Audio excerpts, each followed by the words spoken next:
Shushanna Shakur.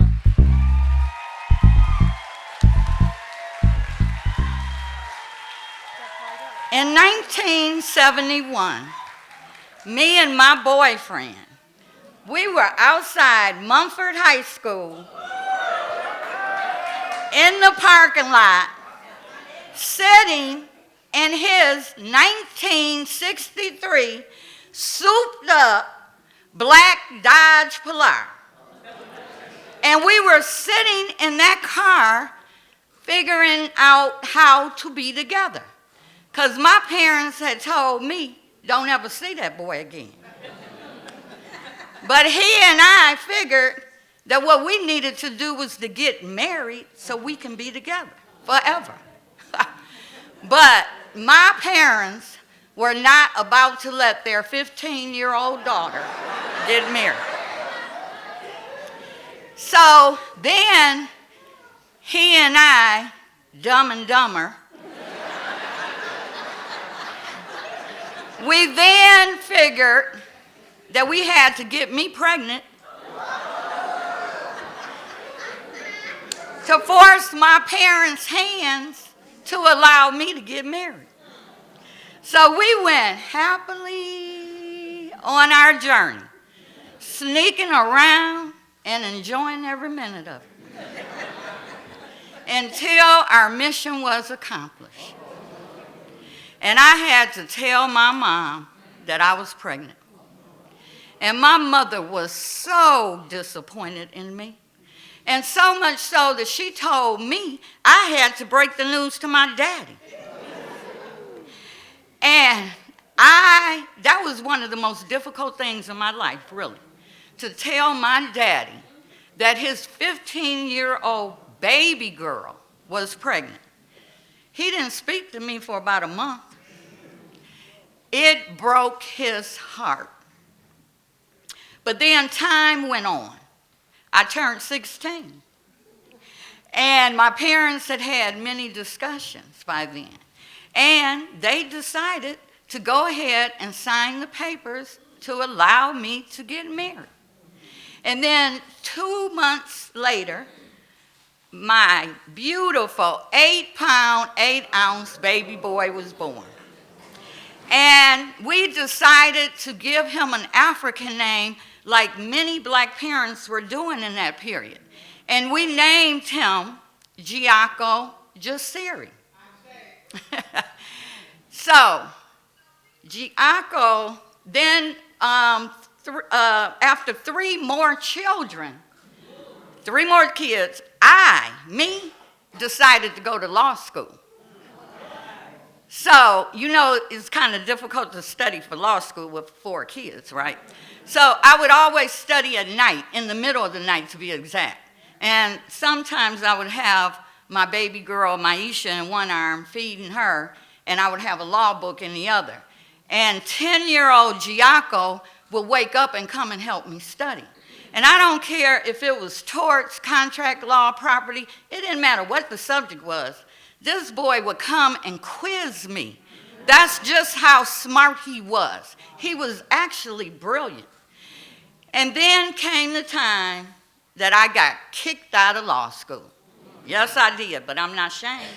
You know, they kicked out 75% of the black students at that law school. Yeah, I'm going to tell you who it was. University of Detroit School of Law. That's who it was. Yeah, at that time, I think they got rid of it.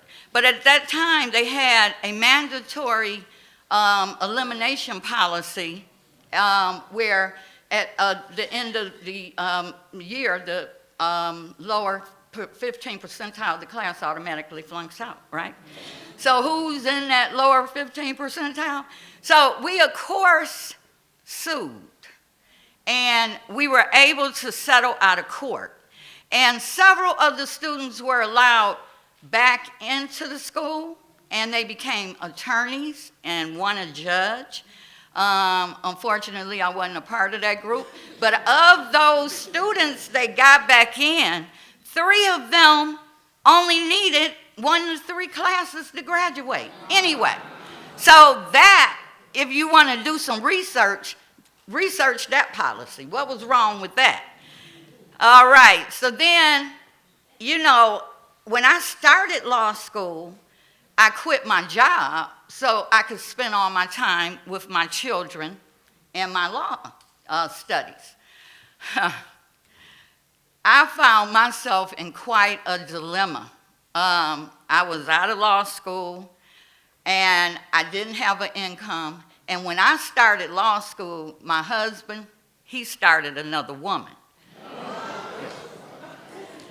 So his income left with him. So I'm sitting there one day, and I have these 4 children, and I'm trying to figure out how I'm going to feed them and take care of my family. So I called a husband. But the husband and the new woman deemed that I didn't need any help. And my oldest daughter was sitting there watching me beg her dad, crying. My little 3-year-old, Shushanna, picked up her little pink plastic phone and saying, "Daddy, we hungry. Daddy, we hungry."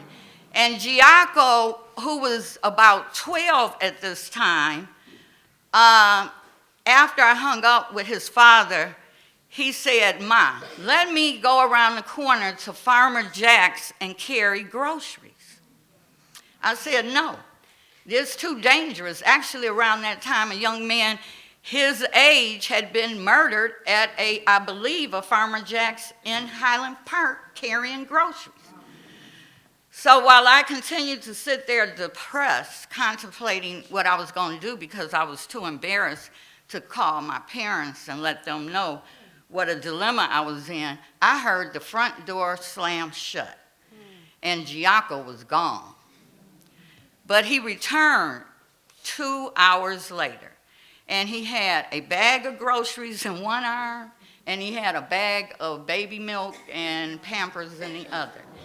And on that day, my Giaco, my son, became a man-child, right? And then, after my problematic experience with law school, I then decided to listen to my wise mother, who had told me or encouraged me when I was in college to go into education and become a teacher. So I then started my teaching career as a substitute teacher. And one day, the sub-office assigned me to Coffee Middle School. Coffee. And that was where Giaco was attending the 8th grade. And when I arrived at the school, to my surprise, they assigned me Giaco's classroom. Giaco knew better than to share that I was his mother. But when I opened that classroom door and looked in the faces of those mischievous 8th graders, I was young, I was a sub, and they was gonna do me in. I just knew that. I was gonna get it that day. But Giaco became my protector that day. And he made sure not one of them disrespected me. And it was amazing to me to see that his peers at the age of 13 respected him, right? Yeah. So then Giaco went on to Mumford High School. And when he was attending Mumford, one of his close friends, Jamie Lett, the captain of the football team, was murdered. And Giaco started with his cousin Orande and a good friend named Double K. They started this group called SAVE, Students Against a Violent Environment. And they would talk to the students at Mumford as well as visit other high schools and middle schools and talk about anti-violence and conflict resolution. They were even invited to speak on local radio programs and TV programs, right? And I was so proud of my Giaco because I realized then he was following in my footsteps. I was the activist in high school. I was the activist in college and on my job. He was following in the footsteps of his revolutionary uncle, Chokwe Lumumba. He even sat on the same platform and spoke with Minister Louis Farrakhan. Wow. And then I'm thinking he's even following in the footsteps of his civil rights activist grandparents, my parents, because he wrote beautiful poetry and presented it in front of the black students at Wayne's Medical School to lift their spirits up with some of the, discrimination that they were experiencing. So I was just so proud of Giaco. He was on the right trajectory until he made a sharp, very sharp detour. And Giaco got involved in the streets, got deeply involved in the streets. And I can't tell you why. It might have had something to do with the loss of his cousin, Shakur, who he felt responsible for, as he should. But he became what some people called a street hustler. And so I then, the mother, was disappointed. I then, the mother, like my father, had my heart broken. And then came the day that I got that call that no parent ever wants to get, that no mother ever wants to answer. At 2 o'clock in the morning, my sister Itari called me and told me someone had called her and said Giaco had been shot with a cousin of his. And I can't tell you what I said, what I did. I don't even know how I got dressed, what I wore. I don't know how I got out the house. But I can tell you this. Driving, while riding in the car, I had a discussion with God. And I prayed to God, but my prayer was not, God, please keep my baby alive, save my baby. I didn't pray that because God had told me in that discussion that my baby was gone. So what my prayer was, God, give me strength to be strong for my daughters, for their children, for our family. And God answered my prayer, because when I arrived on the streets of Detroit where Giaco was killed, and I saw the medical examiner's van leaving with his body, I was strong, and I did remain strong no matter how badly it hurt. Until a year later, a young man came to me and told me that one of the suspected killers of Giaco was going around the streets bragging and boasting about killing them and giving specific details about how he did it. So I took that information straight to the assistant DA's office, and I remember her words verbatim, like it was yesterday.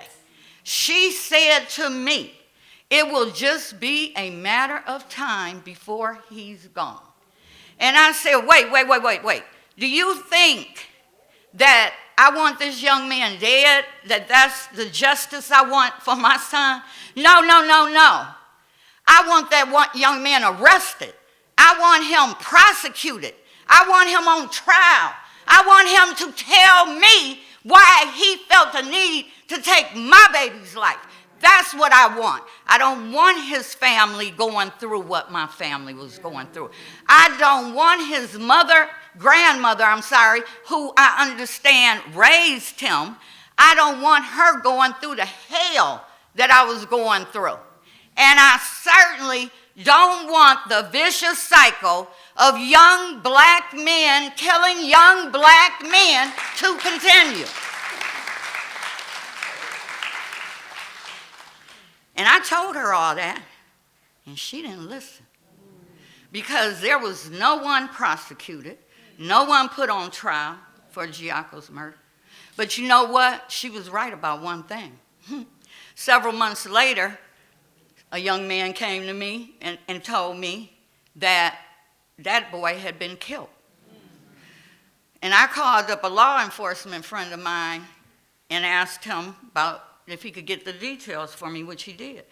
And he said, someone rode by the grandmother's house on a bicycle and shot this boy 11 times and killed him.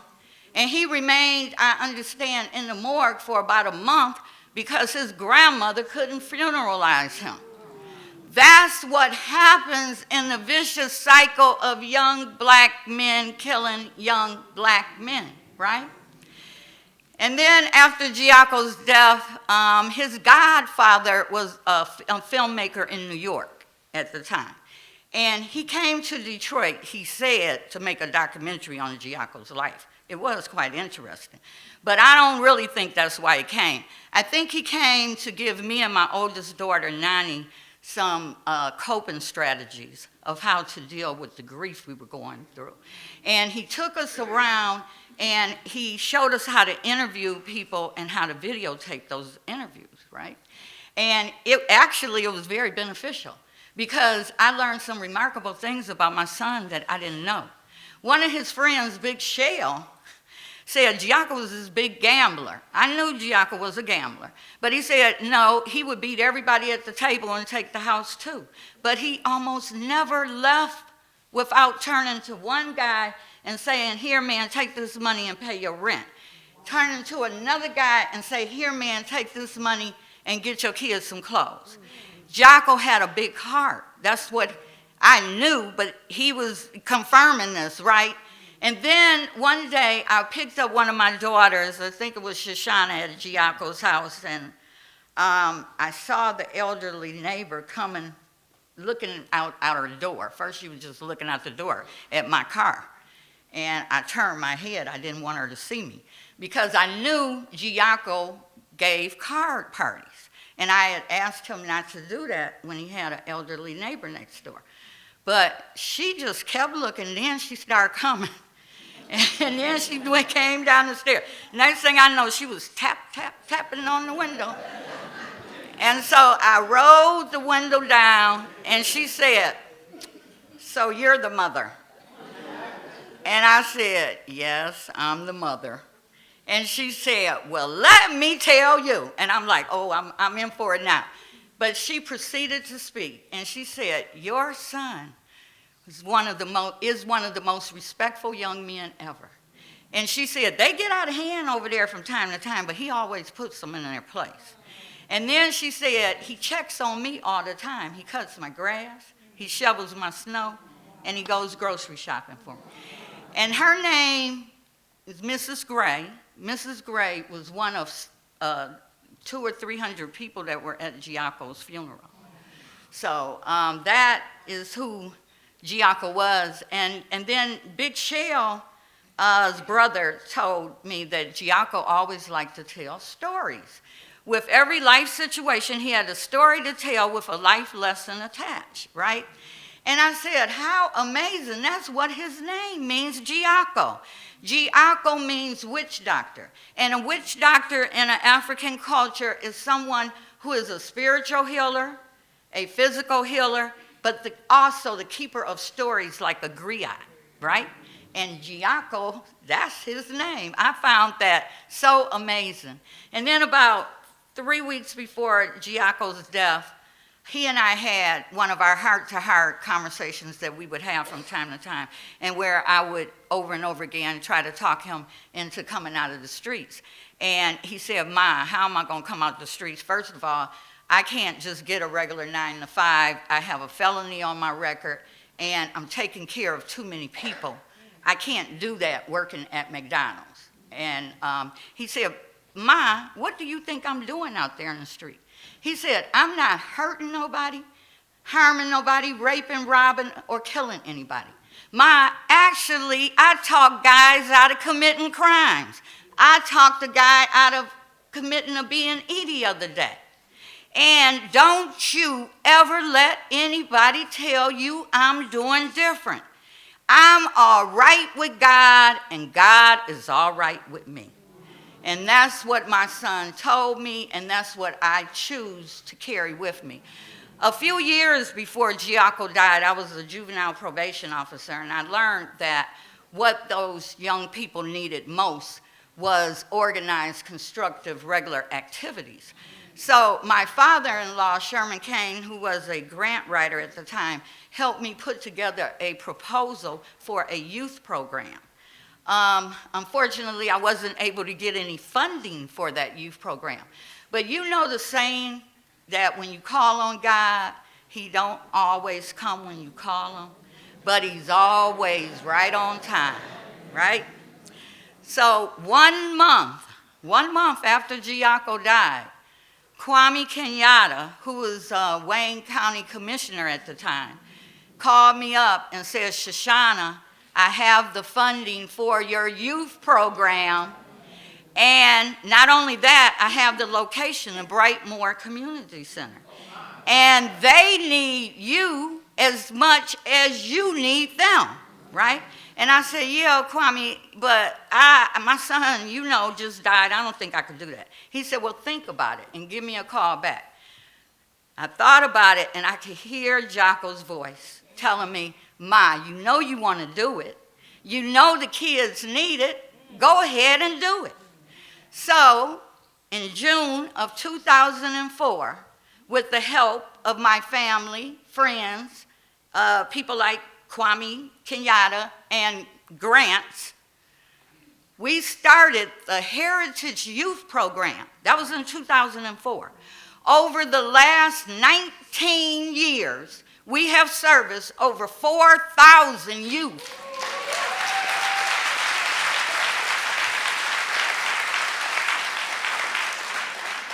In the city of Detroit. So I want to talk to the mothers real quickly before I end. And I think many of you mothers would agree with me that the most excruciating physical pain that we can suffer is from labor pains. And those of us who have lost our children or a child would probably agree with me when I say the most excruciating emotional pain that a mother can suffer is from the loss of that child. But, you know, people tell you, it's going to be okay. You're going to have closure. You're going to get over it. I don't know about any of the other mothers here who have lost their children. I've never had closure, and I've never gotten over it. But I do know this, you have a choice of what to do with that loss. And you could take that loss and let it consume you, eat you up, destroy your body and mind, or you can take that loss and you can do something in honor of your child and help other people. And I thank you for allowing me to share my story with you.